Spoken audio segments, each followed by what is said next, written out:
नमस्कार, आप देख रहे हैं न्यूज़ पीआर और मैं हूं आपके साथ ऋतु। ईओ विमल कुमार के हत्याकांड के बाद अब पप्पू यादव सरकार को घेरते हुए नजर आ रहे हैं। जी हां, दरअसल हम आपको बता दें कि वो उनसे परिजनों से मिलने पहुंचे और साथ में सरकार को भी जो है वो घेरते हुए नजर आए। जी हां, दरअसल हम आपको बता दें कि टेहरी नगर परिषद के कार्यपालक पदाधिकारी स्वर्गीय विमल कुमार की हत्या के बाद राजनीतिक प्रतिक्रियाओं का सिलसिला लगातार जारी है। मंगलवार को सांसद पप्पू यादव दानापुर स्थित दिवंगत ईओ के आवास पहुंचे, जहां उन्होंने परिजनों को सांत्वना दी कि आने वाले दिनों में उनके साथ जो है वो न्याय होगा। उन्होंने कहा कि इस दुख की घड़ी में वो पूरी मजबूती के साथ परिवार के साथ खड़े हैं और हर संभव जो है वो उनका सहयोग करेंगे। मीडिया से बातचीत करते हुए उन्होंने कहा कि कार्यपालक पदाधिकारी की जो हत्या है उसने बिहार को झकझोर कर रख दिया है। साथ ही उन्होंने कानून व्यवस्था पर भी कड़े सवाल उठाए हैं और उनका कहना है कि जब सरकारी अधिकारी ही सुरक्षित नहीं है तो बाद बाकी लोगों की सुरक्षा का क्या होगा, बाद बाकी लोग कैसे अपने आप को सुरक्षित महसूस कर सकेंगे। सांसद ने इस हत्याकांड के निष्पक्ष एवं उच्च स्तरीय जांच कराने की मांग करते हुए कहा कि इस मामले में शामिल सभी अपराधियों को जल्द गिरफ्तार कर कड़ी से कड़ी सजा दी जा सके, जिसके बाद बिहार के जो लोग हैं उनका कानून व्यवस्था पर जो भरोसा है वो कायम नजर आए, क्योंकि इस घटना के बाद कहीं ना कहीं लोगों में डर है कि अगर सरकारी अधिकारी ही पूरी तरह सुरक्षित नहीं है तो बाद बाकी जनता कैसे सुरक्षित रहेगी। ऐसे में सुनिए क्या कुछ पप्पू यादव कहते हुए नजर आ रहे हैं। क्या कहना है, बिहार में कुछ कहना है। इन लोगों ने एक ही बात कहा कि इस बिहार में किसी का बच्चा पैदा नहीं। उनको बोला अपने बेटे को कभी मत लाइएगा बिहार। इसके बाद क्या करता, उसका छोटा बेटा बोला हमारे पापा को तरपा तरपा मारे हैं, आप भी मारिएगा उसको तरपा तरपा। और क्या सकते बिहार में, और कोई शब्द है क्या?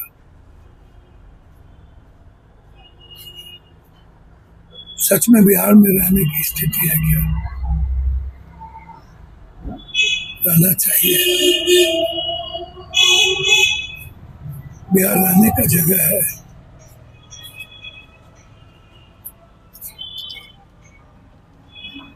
बिहार बस माफिया, अपराधी, पदाधिकारी और नेता, इतने आदमी का जगह है। लुटेरों का, दलालों का, माफियाओं का, नेताओं का और पदाधिकारी का, क्योंकि सबको लूटना है और किसी का, आम आदमी और कॉमन आदमी का जगह नहीं। क्यों 2 करोड़ रुपया इनको नहीं मिलनी चाहिए? और हम तो कहेंगे कि जो इनके एग्जीक्यूटिव इंजीनियर विभाग है, जो लोग हैं, उनको कम से कम इस परिवार को, सबको मिला करके इस परिवार को तुरंत 2 करोड़ रुपया देना चाहिए।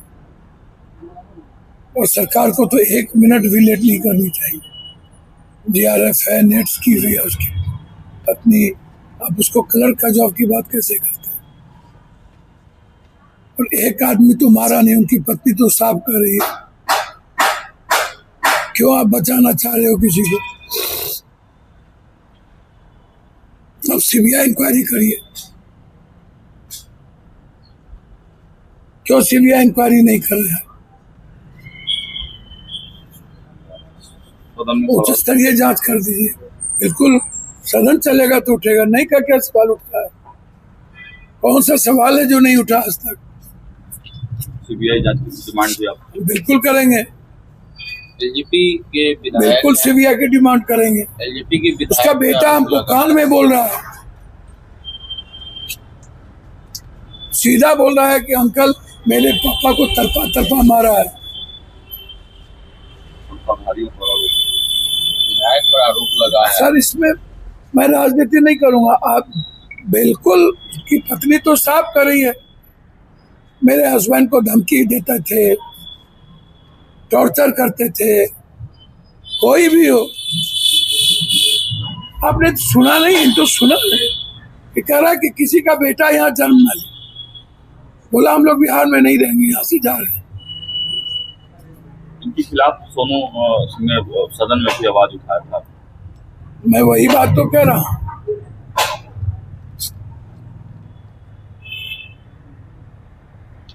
जिन मुद्दों को लेकर के बात उठी है उनको क्लियरिटी करनी चाहिए। बात क्या थी?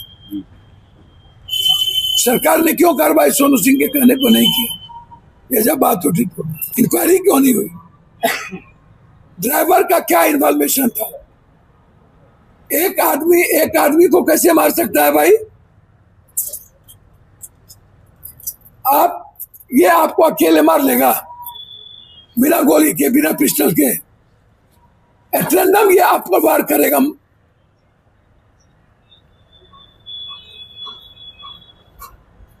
तो इंक्वायरी की जरूरत है, बृहत इंक्वायरी की जरूरत है, ड्राइवर का नार्को टेस्ट करने की जरूरत है। और मुझे लग रहा है कि ड्राइवर की पूरी मोबाइल लोकेशन चीजें, और जिस वक्त जहां ये गाड़ी रोका या जबरदस्ती ये नहर में ले जाने का प्रयास किया, कैसे ले जाने का प्रयास किया? जब ये कहीं मार रहा है या मारा, गाड़ी में रह के आगे से तो मारा नहीं होगा, गाड़ी रोका होगा। तो जब गाड़ी रोका तो नहर में गाड़ी कैसे गई?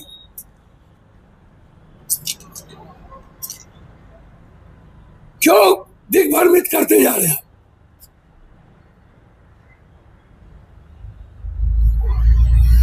तो पूरा प्री प्लान करके पूरे प्लान करके मारे गए हैं। नार्को टेस्ट की जरूरत है वहाँ, और कौन कौन मोबाइल था उसकी लोकेशन की जरूरत है। इनके मोबाइल पर किस किस का नंबर है, आया है फोन, उसकी जरूरत है। इस परिवार को 2 करोड़ रुपया मिले, क्लर्क से ऊपर की नौकरी मिलनी चाहिए और इनके बच्चों की सुरक्षा होनी चाहिए। तो सुना आपने कि उन्होंने क्या कुछ कहा, साथ में उन्होंने सरकार को भी घेरा और कड़ी से कड़ी कार्रवाई की मांग कर दी है। अब आगे इस केस में क्या कुछ खुलासा होगा, कब तक उस जो अपराधी है उसे कटघरे में रखा जाएगा, कब गिरफ्तार किया जाएगा और उसमें क्या कुछ कार्रवाई निकल कर सामने आएगी, वो हम अपने चैनल के माध्यम से जरूर बताएंगे। फिलहाल के लिए बस इतना ही। ऐसे ही तमाम खबरों के साथ बने रहने के लिए देखिए न्यूज़ PR। धन्यवाद।